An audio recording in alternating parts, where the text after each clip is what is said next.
Hi, this is Luke with the Gamer, and I'm going to guide you through Chapter 3 of the Resident Evil 4 Remake. Chapter 3 in the Resident Evil 4 Remake pits Leon against bigger, tougher monsters, in particular ferocious animals empowered by the cultist's mysterious benefactor. There's a lot of combat in this chapter, so stay sharp and keep an eye on your ammo as you explore areas and revisit old ones. If you're having trouble with the many fights between the village chief's house and the lake, this guide has everything you need to come out on top. So are you ready to face the Lord of the Lake? So Chapter 3 begins exactly where Chapter 2 ended, in that very same room. You'll start off with a brief conversation with Hunnigan about Louise Serra, and then give the room another sweep just to make sure you've picked everything up. You might also find this lever behind a painting that opens a hole in the roof with a ladder, but you still can't get up there, so we'll come back to that later. When you head downstairs, just make sure to give that area another sweep as well, because there's a small key hiding in the corner that you'll definitely want to pick up. After that, head out of the front doors of the building and you'll hear a noise. Then head around the right as if you were going to the back door again, and you'll find a poor dog caught in a bear trap. You can walk up and let him out, and I'd highly recommend you do this because it will come in useful later. After that, turn around and head through the gate in front of you, and this will eventually lead you back to the village, but as you move through the village, move carefully because this happens.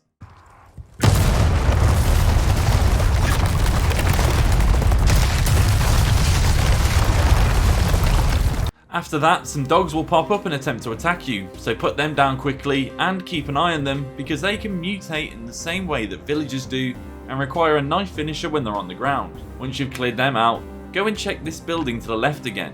You might remember it from the first chapter because it's the one that has a villager hiding in a cupboard waiting to jump out on you. If you picked up the small key in the chief's house, you can use it to open this locked drawer. Open it up and you'll get a vintage compass from it, which you can sell to the trader for a nice bit of money.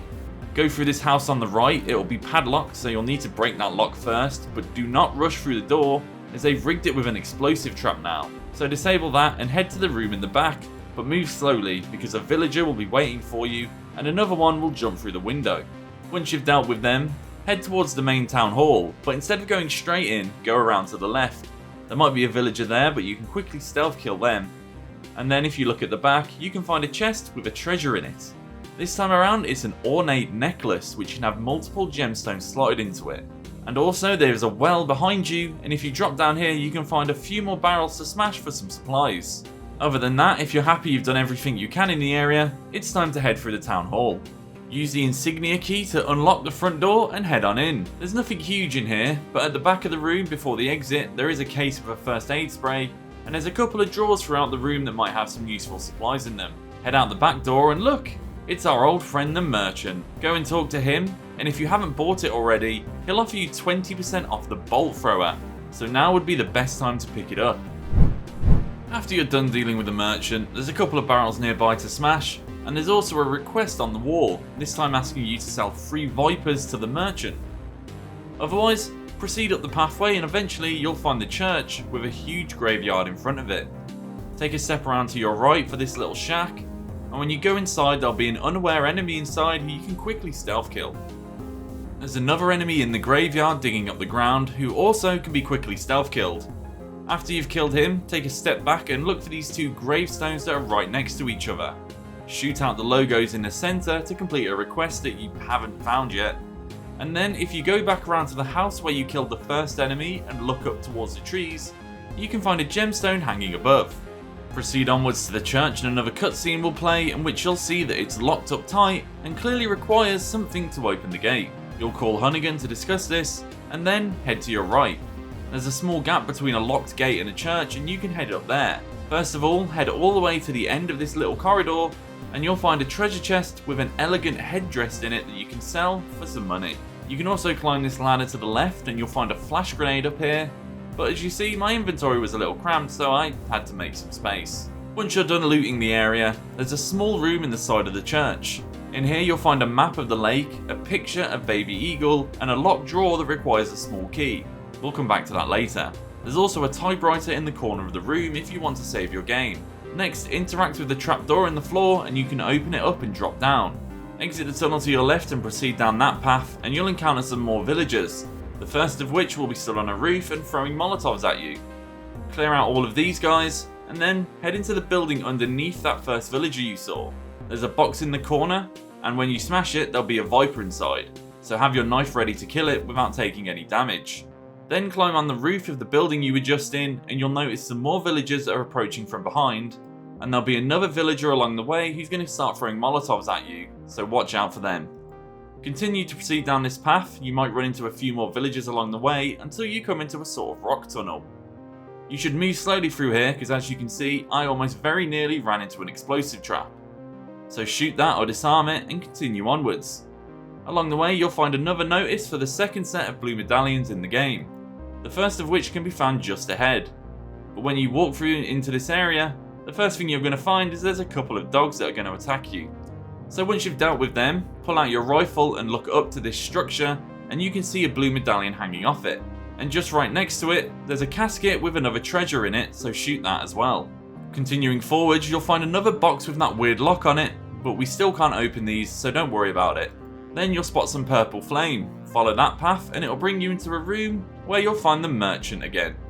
And this time there's also an elevator nearby that you can use to go to a shooting range. For a more in-depth guide to the shooting range and what purpose it serves in the game, make sure you check out Jamie's guide on this that I'll link in the description. Once you're done with the merchant and the shooting range, if you turn around and check this treasure chest, you'll find a hexagon piece, which we can use for a later puzzle. As you head outside, you'll have the opportunity to spy on these villagers in a boat with your binoculars, and spot something rather monstrous in the lake. Let's hope we don't have to deal with that thing, huh? Anyway, when you drop down here, before running immediately to your left, go to your right looking underneath the dock, and you can spot another blue medallion. This one's a little trickier to hit, because I missed my first shot. Drop down and check the boat and you'll see that it's empty and it needs fuel. If you turn around and head up the dock, you can find where you used the hexagon piece, but you can see it's clearly still missing some pieces, so we'll come back to that one. There's a ladder to the left of the hexagon puzzle. Climb up that and head through a cave, and it'll bring you to this lovely fishing village. Except the floor collapses and you suddenly find yourself trapped in it. When you proceed around the corner, you'll run into a brute enemy, so watch yourself and be careful around him, because a bunch more villagers will also show up to make your life more difficult. Once you've cleared them out and you've got some space to breathe, check the little shack behind where you encountered the brute for a blue medallion. Then exit the shack and go left and watch for this crossbow wielding villager up high. You might want to take him out quickly. Then go to your right and past these two sort of access ways and you'll spot an enemy wielding a sickle. And then there's another blue medallion hanging just behind him. Turn around and head up this pathway and watch out for an explosive trap along the way. And if you go to the end, drop down and then turn left and follow the water along this way, you'll find a small patch of land over here.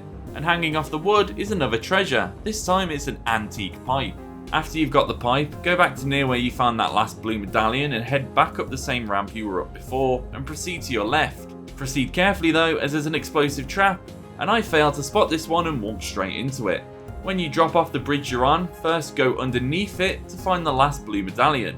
Then go to your left and you can find a chest with another hexagon piece in it.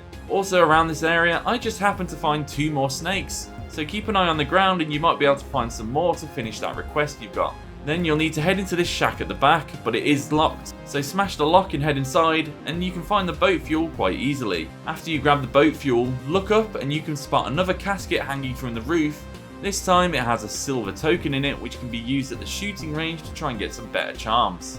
When you exit the shack you found the fuel in, immediately go to your right and check this drawer here and you'll find a small key. That's pretty much everything we need out of this area, so head up this ladder and turn to your left, but watch out because there's another explosive trap along the way, and thankfully I actually managed to see this one instead of running straight into it like an idiot. Then you'll need to drop off this walkway that you're on and you'll see some more villagers enter the area. You don't need to actually kill all of these, just clear a path and then cross the bridge you saw them walking across, and you'll climb up another ladder and finally be able to leave the fishing village. Now you can head straight to the boat, refuel it and progress with the level, but it might be a good idea to head back to the merchant. You can pick up the rewards for completing the blue medallion request, and if you found some more vipers like I did, you can sell them to complete that request as well. But it's probably not a bad idea to just go and say hi to the merchant before we move on to the next part of this level. So with everything sorted and you're ready to go, head over and fuel up the boat and then hop in, and it's time to take a nice calming ride into the middle of the lake. Or is it? A cutscene will trigger, and after that ends, it's time to fight the Lord of the Lake, otherwise known as Del Lago. Del Lago will pull your boat around the lake, attempting to smash you into debris floating in the water, so make sure to steer left and right to avoid collisions, while focusing on throwing harpoons at the monster to damage him. You have an infinite supply of harpoons, so don't worry about running out.